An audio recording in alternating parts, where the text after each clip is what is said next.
It was midnight when Bernice got off work. She was exhausted after a long and terrible day and just wanted to get home to a hot bath. She was driving down the street, flipping through radio stations when she pulled up to a stop sign and saw something weird. A shadowy figure ran up to an idling fruit truck, pushed the delivery man down, grabbed a crate of bananas, and ran off around the corner. Bernice was pretty shaken up, but she made sure the driver was okay, and then she called the police, describing the thief as a pale, lanky man wearing a dark jacket and a baseball cap. She gave the cops her information, and then she went home. A couple of days later, the police asked her to come down to the station to identify a potential thief, a guy who more or less matched her description and was found eating a banana early that morning, near the scene of the crime. Although the guy professed innocence, Bernice said it was him, and they locked him up. But at the trial, the defense called a memory expert to the stand, and soon after that, the suspect walked. Today's lesson may not make you an expert worthy of the witness stand, but by the time we're done, you'll understand a lot more about how we retrieve memories we think we've stored, and why the accused banana thief was set free.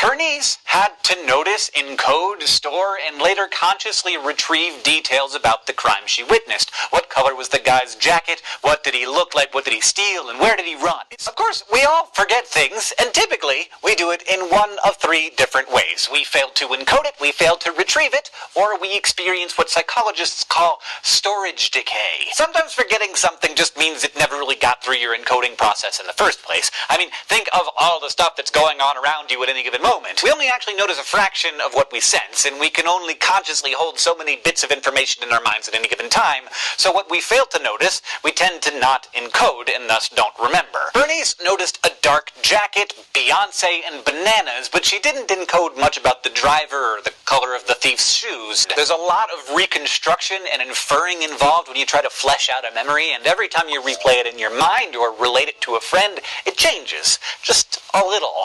So, in a way, we're all sort of perpetually rewriting our pasts. While this is an inevitable part of human nature, it can prove dangerous at times. Misleading information can get incorporated into a memory and twist the truth, and yes, there's an effect for this. It's called the misinformation effect. American psychologist and memory expert Elizabeth Loftus has spent decades showing how eyewitnesses inadvertently tweak and reconstruct their memories after accidents or crimes. In one experiment, two groups watched a film of a car accident. Those asked how fast the cars were going when they smashed into each other estimated much higher speeds than those who were asked about the cars hitting each other. Smash is the leading word that essentially altered the witnesses' memories, so much so that a week later, when both groups were asked if they saw any broken glass, those who heard the word smash were twice as likely to report seeing bits of glass when in fact the original film didn't show any. In Bernice's case, chances are her memory of the robbery would be altered if the prosecution said the thief assaulted rather than pushed the driver. This sort of interfering or misleading information may also manifest itself as source misattribution,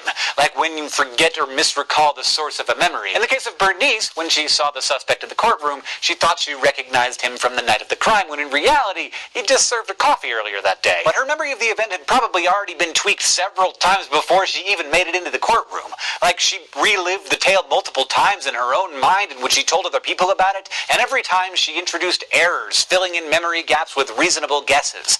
Not only that, but we know Bernice was already tired and stressed when she witnessed the event, and we know our emotions can influence whether we remember or whether we forget. Because memory is both a reconstruction and a reproduction of past events, we can't ever really be sure if a memory is real just because it feels real. Elizabeth Loftus knows this. She's frequently called in to testify against the accuracy of eyewitnesses. In fact, of all the U.S. prisoners who have been exonerated based on DNA evidence presented by the Innocence Project, a nonprofit legal group, 75% of them were convicted by mistaken eyewitnesses. That is a lot of innocent people. Bernice meant well, of course. She's an honest lady, but all those factors, the emotion, the retelling, the suggestions of outside sources, combined with the darkness, the quick glimpse, the passing of time, maybe even the Beyonce, ended up leading to a mistake in the thief's identification. Turns out the human memory is actually a very fragile thing. We're all largely the product of the stories that we tell ourselves. This episode was written by Kathleen Yale, edited by Blake DiPestino, and our consultant is Dr. Ranjit Bhagwat. Our director and editor is Nicholas Jenkins. The script supervisor is Michael Aranda, who is also our sound designer, and the graphics team is Thought Cafe.